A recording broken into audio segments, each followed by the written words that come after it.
a section. There is a section. I got it. Yeah. Oops. There is a section entirely dedicated to the classification of small diagnostic samples. Okay, you can have a look in the latest blue book. So this emphasized the importance of standardized in reporting or diagnosis of small biopsies and cytology material, which is important for future research work and development in the management of patients with lung cancer.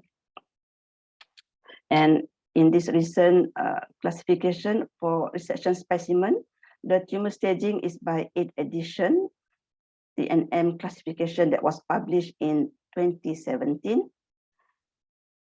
And there is recognition of spread through spaces as a histologic feature for with prognostic significance that need to be included in reporting of the resection specimen. Similarly, tumor grade pattern also has significant prognostic significance. We will go through the various grade pattern afterward. In addition to continuing the histopathological classifications and newly added entities in the latest WHO Blue Book, there are also some changes in the nomenclature. Example include the previously diagnosed as enteric adenocarcinoma is now changed to enteric type adenocarcinoma. It's under adenocarcinoma tumor. And lymphoepithelioma-like carcinoma is changed to lymphoepithelial carcinoma, and this tumor is now placed under squamous cell carcinoma, which previously was under category others.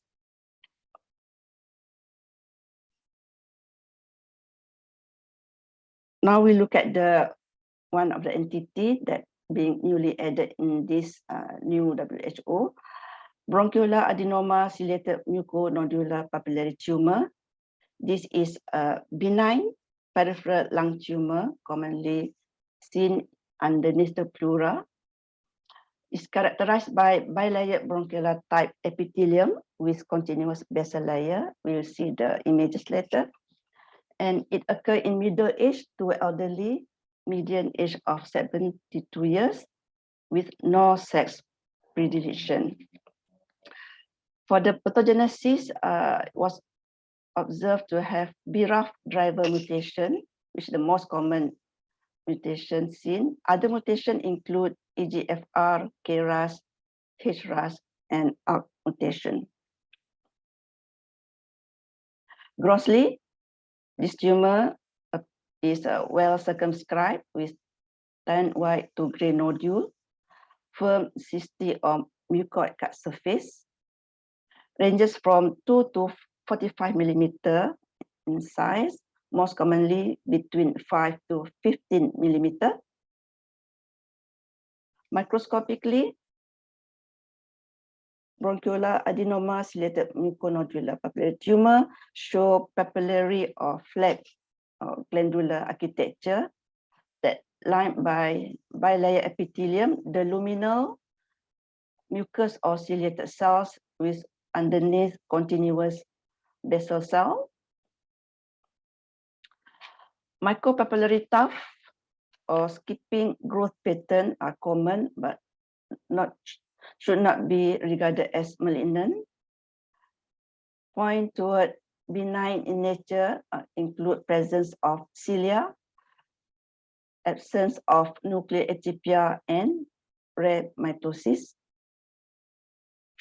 This tumor show TTF1 positivity that tend to be diffuse in distal tumor that show type 2 pneumocyte differentiation, and only focally positive in proximal tumor that shows mucus or ciliated cells in lining epithelium. What are the differential diagnoses for bronchial adenoma, ciliated muconodular papillary tumor. Adenocarcinoma or mucinous adenocarcinoma in situ can be a differential diagnosis in small biopsy specimens.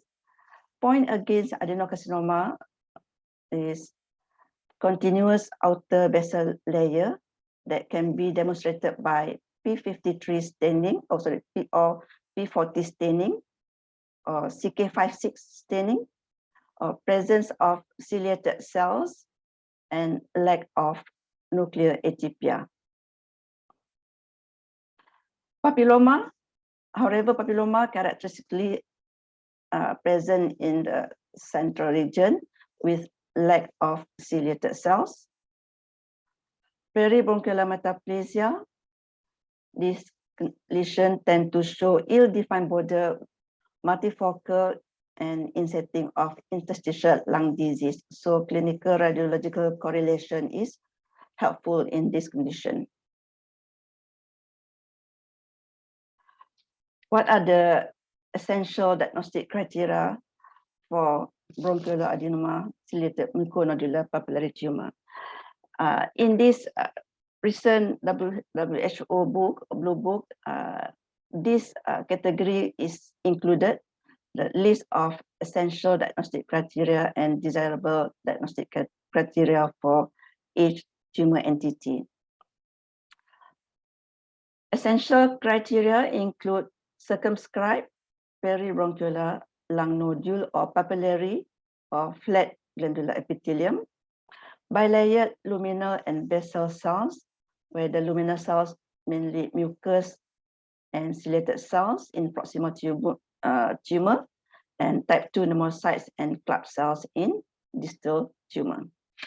And of course, there is lack of nuclear atypia, rare or absence of mitosis. While the desirable criteria include expression of P40 and CK56 in basal cells that tend to be continuous, patent, and presence of TTF1 positive cells, the luminal cells that show diffuse staining pattern in distal tumor, focal, can be negative in proximal tumor. Okay, now in certain context and in appropriate morphologic context, positive BRAF, IHC, and BRAF mutation may be helpful in confirming the diagnosis of this entity. Now we move to second entity that being added in the latest WHO Blue Book, SMARCA4 deficient undifferentiated thoracic tumor.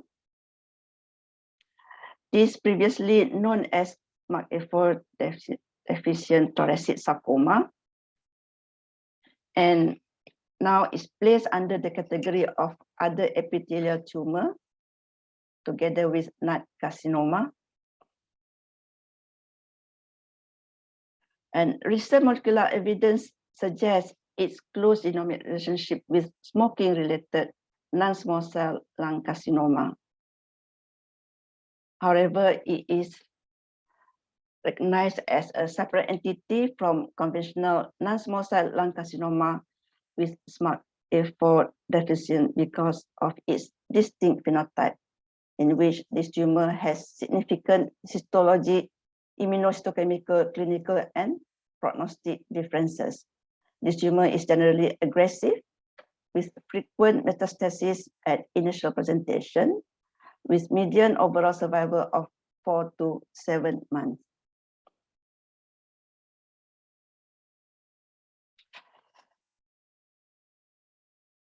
This tumor commonly seen at the age of young age and middle age adult, but it has wide age range from 27 to 90 years old. Median age is 45 years old. Shows striking male predominance, majority of heavy smokers. And tumor presents as large compressive mass in the mediastinum, hilum, lung, and pleura. These examples of tumor, huge tumor replacing the normal lung tissue.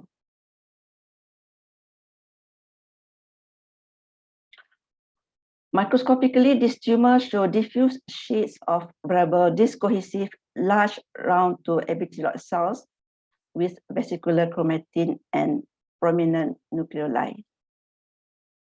The nuclei are relatively monotonous.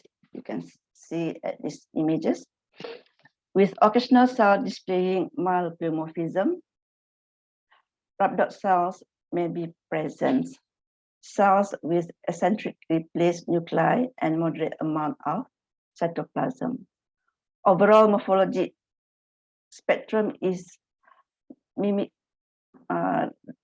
pediatric malignant rhabdoid tumor.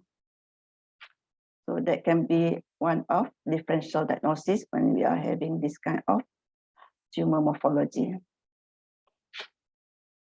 So because of those appearance, the differential diagnosis include fully differentiated carcinoma, lymphoma, melanoma, and sarcoma, particularly malignant rhabdoid tumor.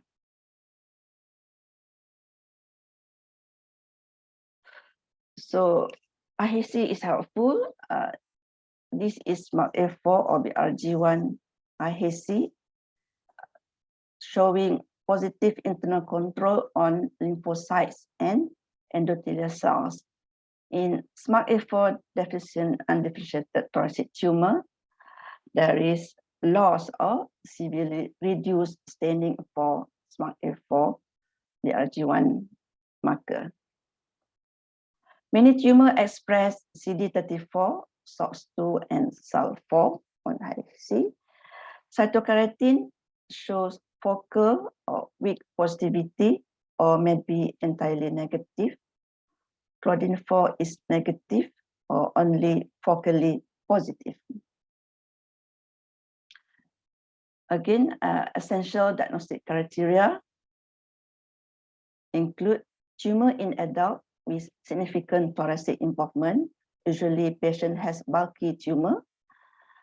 Diffuse sheets of variable discohesive round to epithelioid relatively monotonous cells with vesicular nuclei and prominent nucleoli.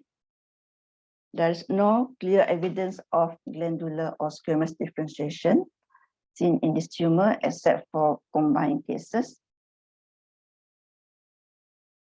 And SMART-A4 BRG1 deficiency by IHC. Whereas the desirable criteria include SMART-A2 or BRM deficient by IHC or expression of CD34, SOX2, and SAL4. Okay, now we move to the practical aspect of it. Don't worry if you cannot see this table.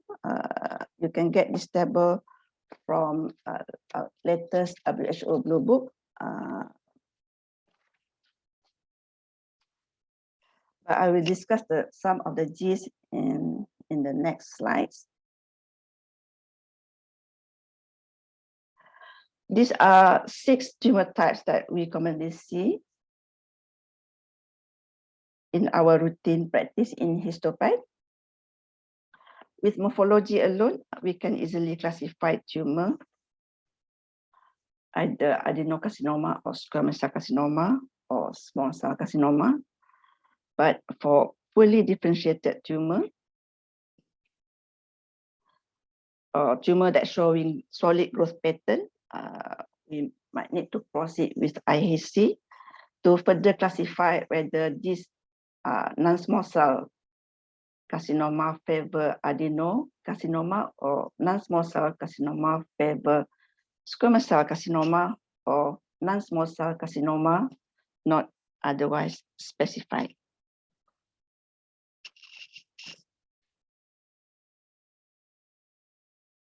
As mentioned earlier, the terminology in the diagnosis based on morphology and with ancillary studies when required.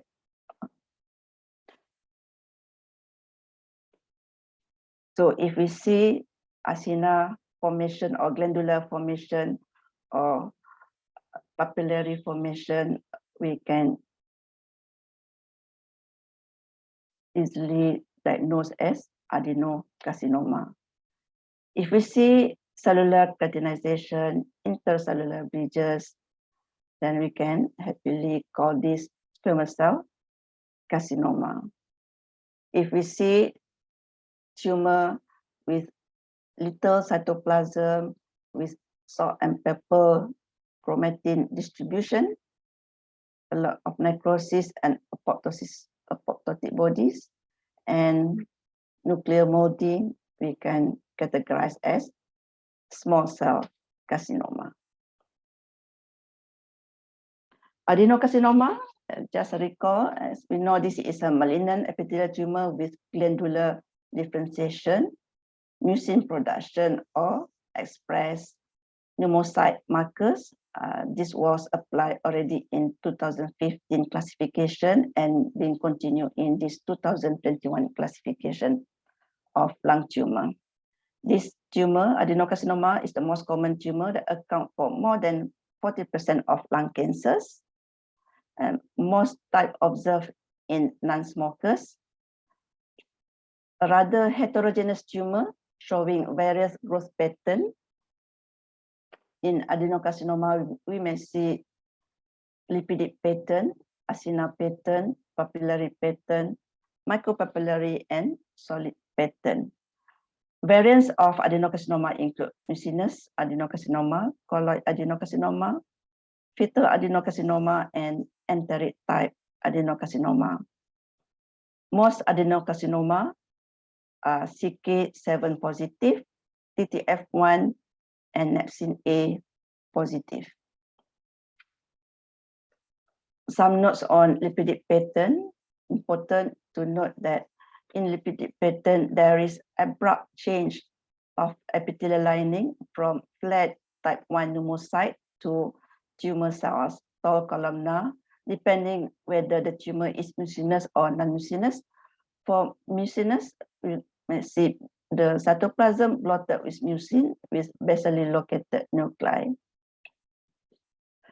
When we have tumor with lipidic pattern in small biopsies, differential diagnosis include minimally invasive adenocarcinoma, adenocarcinoma in situ, or invasive adenocarcinoma with a lipidic component.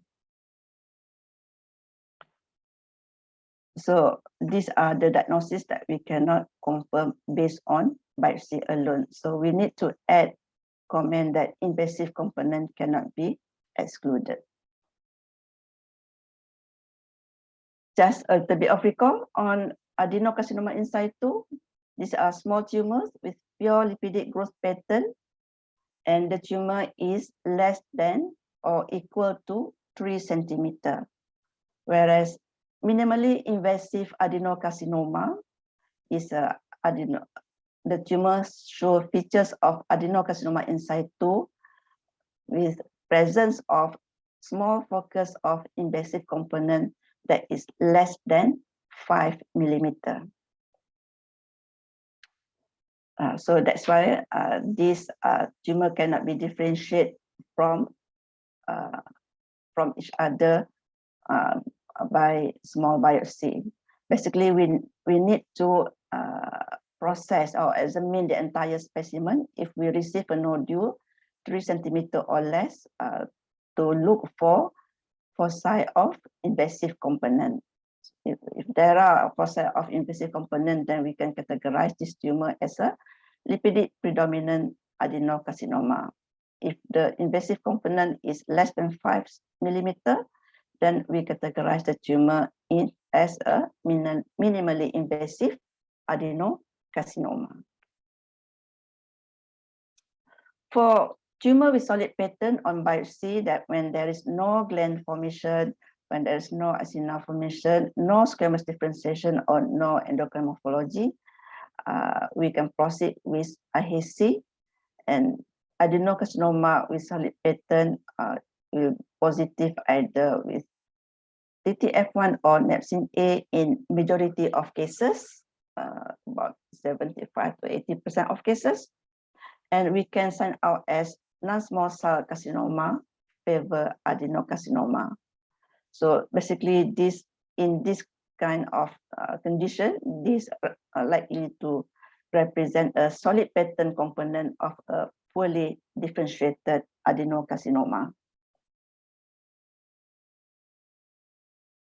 So, as recommended, latest recommendation for tumor with solid pattern to do TTF1 and P40.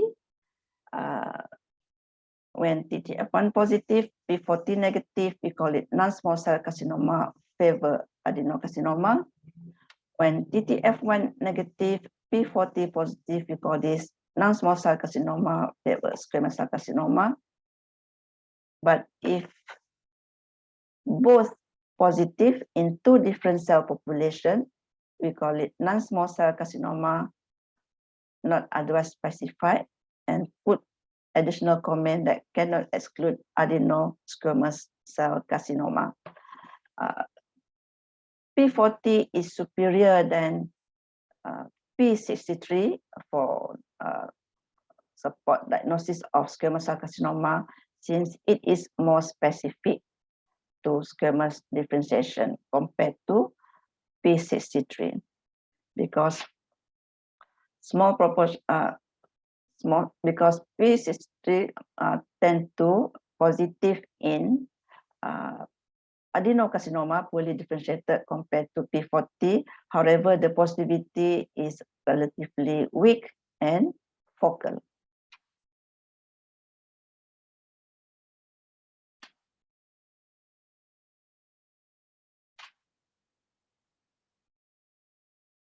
Sorry, my slide's not moving.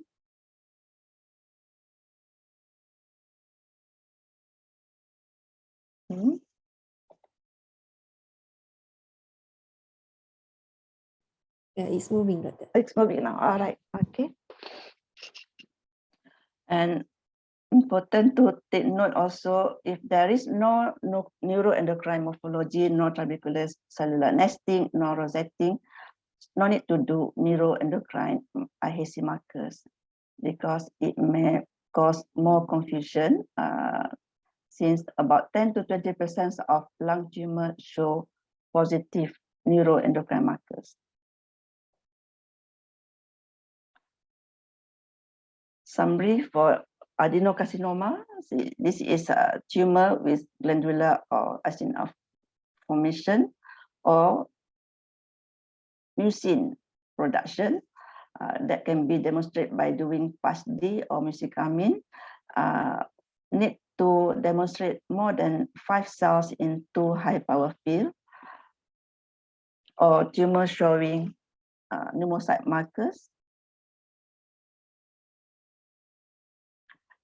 If gut biopsy of tumor with recognizable gland, no need to proceed with IHC, because we need to spare more tissue for additional molecular testing. Advise clinician to correlate with radiology, and clinically they have to look for possible other primary. If the patient does not have any other primary, only present with lung mass, then this support adenocarcinoma from lung primary. For solid pattern, proceed with TTF1 and P40 is positive in 2 different population, then state comment on cannot exclude adenosquamous carcinoma. How about this pattern? Is it acinar pattern or micropapillary pattern?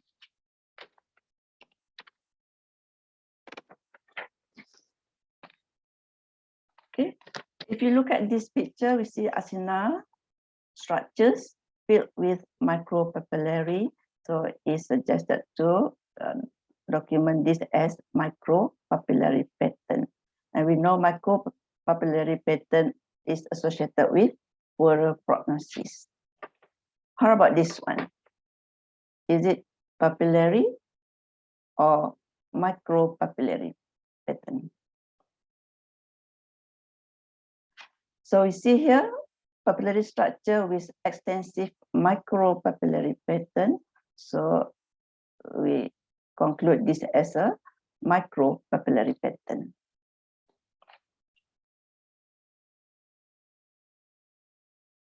So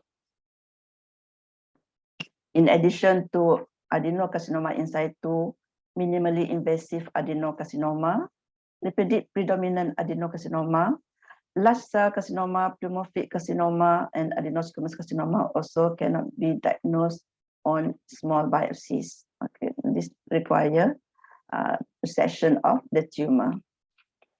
So the recommendation is to mention the sarcomatoid features present in the biopsies and to document the percentage of various histology patterns.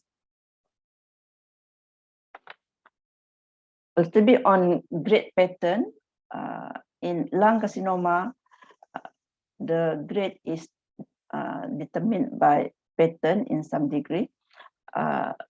Tumor with lipidic prominent, this considered as low grade pattern.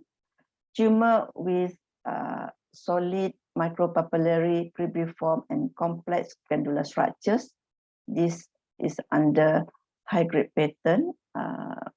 Intermediate pattern is in tumor with acina or papillary structures. So the grade of adenocarcinoma based on pattern present in the resected specimen. We don't grade in the biopsy specimen. Okay. For grade 1, lipidic predominant with no or less 20% of high-grade pattern presence in the tumor. Grade 2, acina or papillary predominant with no or less than 20% of high-grade pattern present. And grade 3, or poorly differentiated adenocarcinoma, when tumor has more than 20% of high-grade pattern, the cribriform glandular or solid pattern. So this is example of cribriform or complex glandular pattern. So 20% is the cutoff point. Okay. So in summary, when there is morphology evidence of squamous cells differentiation, we reported the tumor as squamous cell carcinoma. When there is clear evidence of glandular differentiation, we report it as adenocarcinoma, but recommended to list the patterns seen in the biopsy.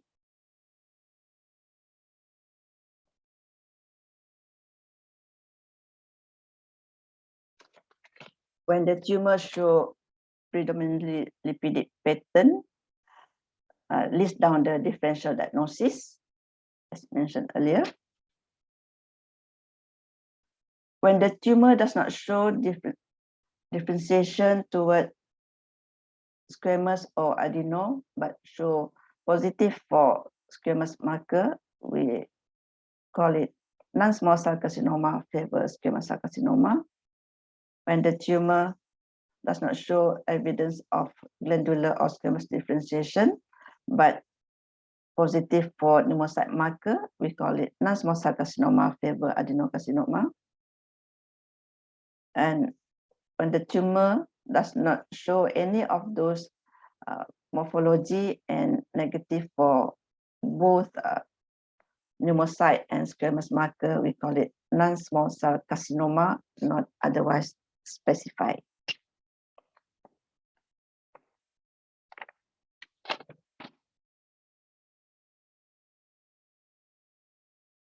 So for pathology reports in small biopsies and cytologic specimens, recommended to include the diagnosis according to the 2021 WHO classification, to document the results of immunohistochemical and mucin stain.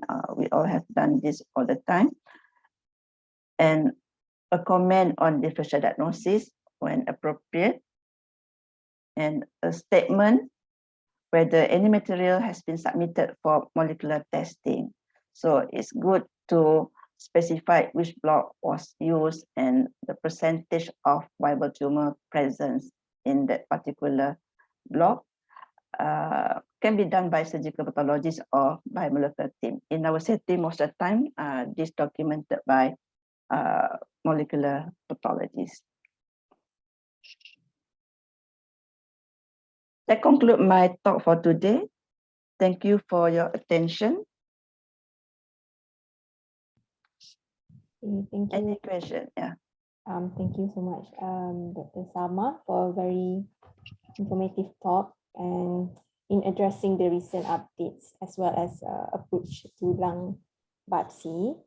So I would like to open the session for Q&A. If anyone has any question, you can unmute yourself or can type the question in a chat box. Okay, while waiting, do you routinely include pattern in your diagnosis in lung biopsy? Yeah, in a diagnosis in lung biopsy. Do you pattern? Do you put it in your diagnosis, doctor? Usually in description. Not so much in diagnosis, because for diagnosis they would like to know for clinician point of view, they would like to know whether this is squamous or non-squamous, because plan of management and type of molecular testing that they would like to proceed depend on our diagnosis. So as long as we can tell them this is small cell or non-small cell. For non-small cell, we can say this is adeno or squamous or favor adeno, favor squamous. That's good enough. Okay. Okay. So anyone has any question? You can unmute yourself.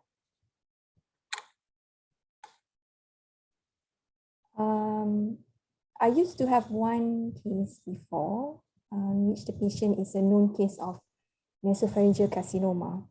Long time ago, means the disease is stable. There's no local recurrence or anything. And then the patient presented with a lung mass in which the radiology thinks more of primary, but the clinical team thinks it could be still mets. So what we got is what I got is something like non-small cell lung cancer, which favors SEC, the squamous marker. Then they call back whether this be mets. How do you approach this kind of biopsy? It means it's long time, maybe 10 to 15 years ago. It's already stable. Is EBER stain useful in this case? Because in lung also we can have the similar entity. So when we already produce the report that say it's a possible prime because based on radiology, but when they call back, they ask, can it still be met? Then whether the EBER is useful or how to comment in the first diagnosis. All right, okay. There are limitation in role of ancillary tests for lung CA, especially squamous cell origin. Yeah, I do also receive comment on request from clinician that patient has squamous cell carcinoma in the biopsy, whether this is primary in the lung or primary from somewhere else. So usually the approach is they have to correlate clinically. Radiological correlation is very important.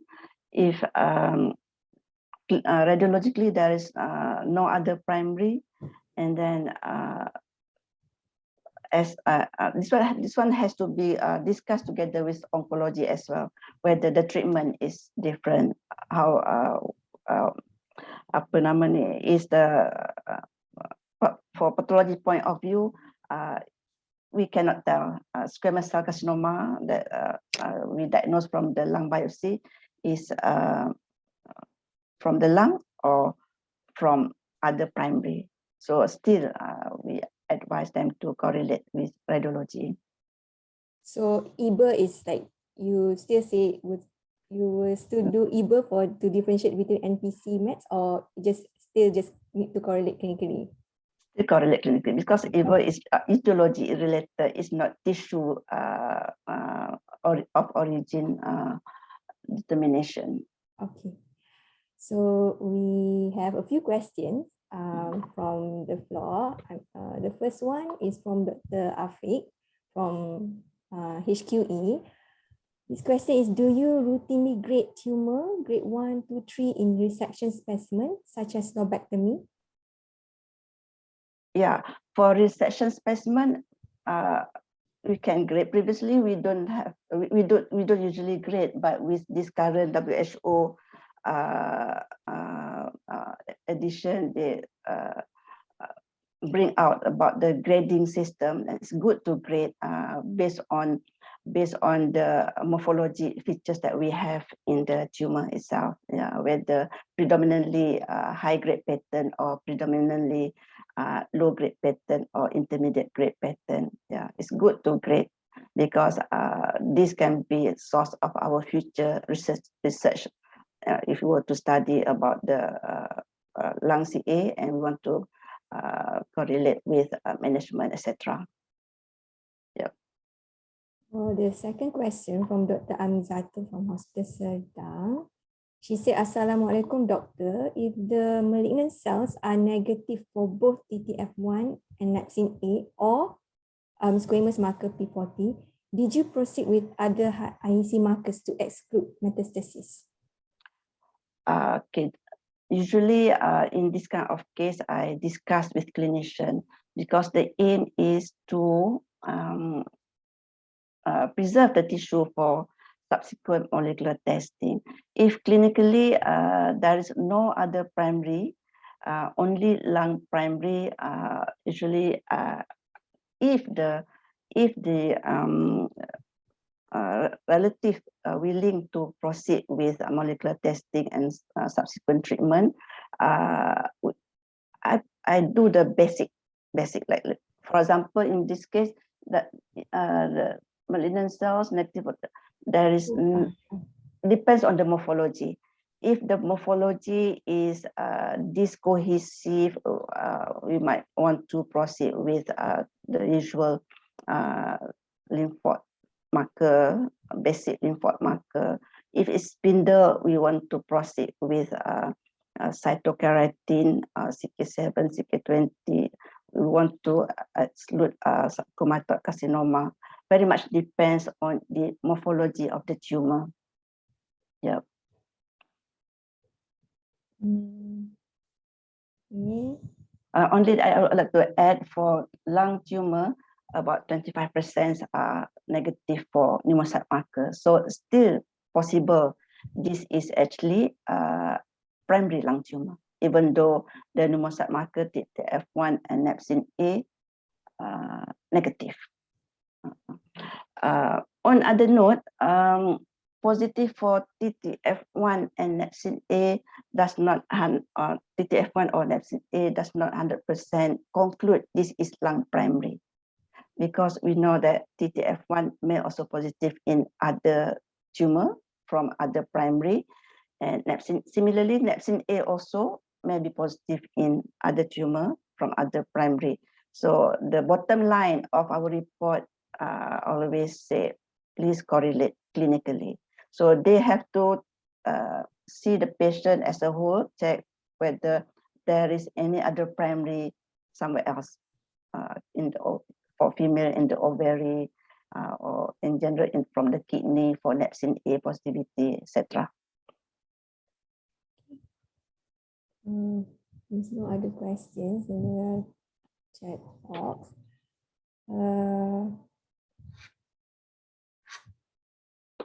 Okay.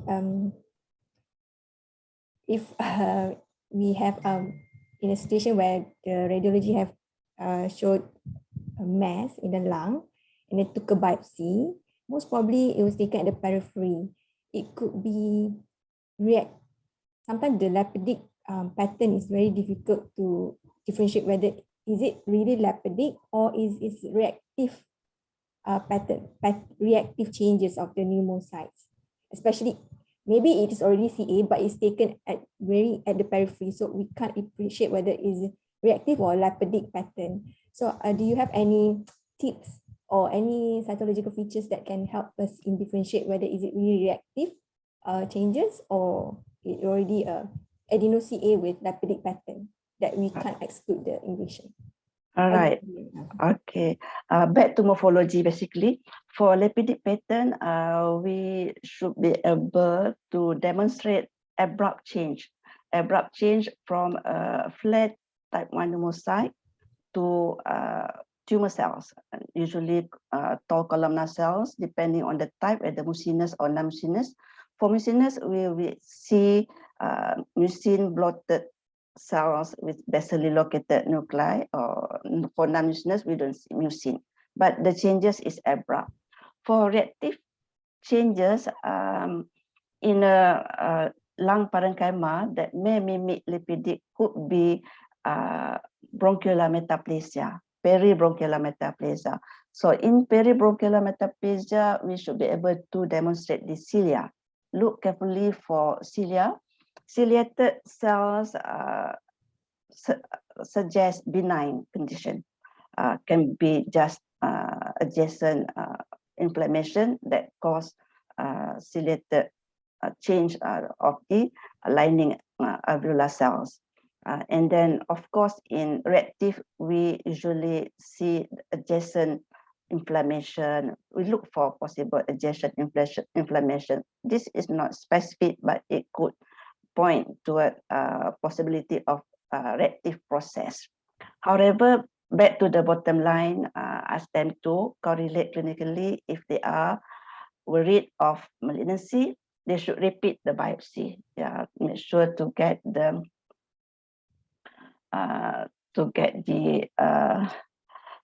correct representative sample. We have another question from Dr. Sharil from Kuching. Assalamualaikum, doctor. Do you have any preference for clone for TTF1? Yeah, it's good to know the clone of TTF1. In terms of preference, I don't have any preference, but some pulmonary pathologists internationally, they have some preference. Basically, it based on your experience. You can optimize your marker in your lab, and yes, certain clone are not that specific. And then you may refer to the supplier about the clone specificity, because important to have a more specific clone so that your interpretation is correct. Otherwise, you might getting a tumor from other primary that is also positive for TTF1, particularly breast CA or thyroid CA. Is almost any clone can positive for thyroid CA, but breast CA or from other tissue as well. Yes. That one need to be checked with your supplier about the clone, and from the published article, the best clone.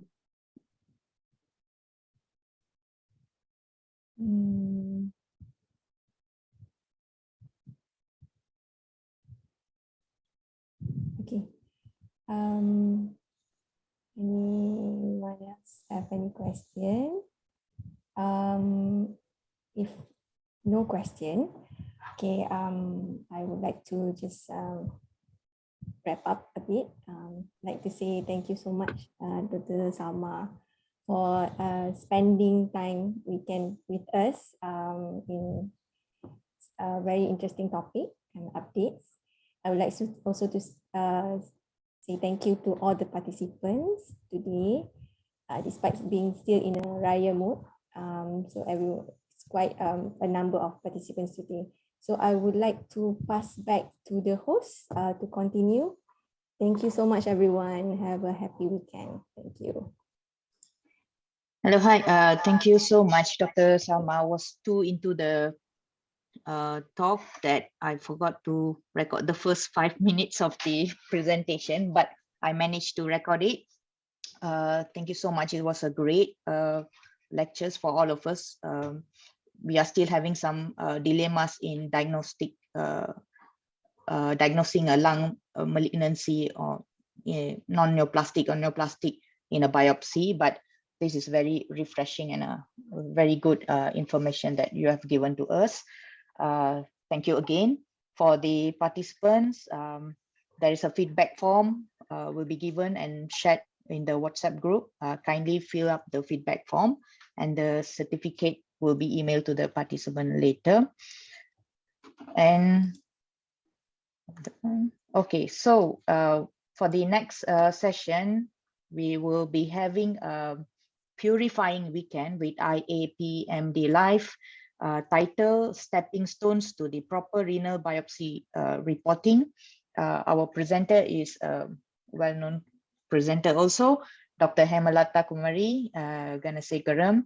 But the date, we will keep you updated. It will be coming soon. So thank you again to all the participants. Thank you for to the moderator today, Dr. Nurul, and thank you to the speaker, Dr. Nur Salmah. We will meet you again soon. Okay, All right. thank you. Okay.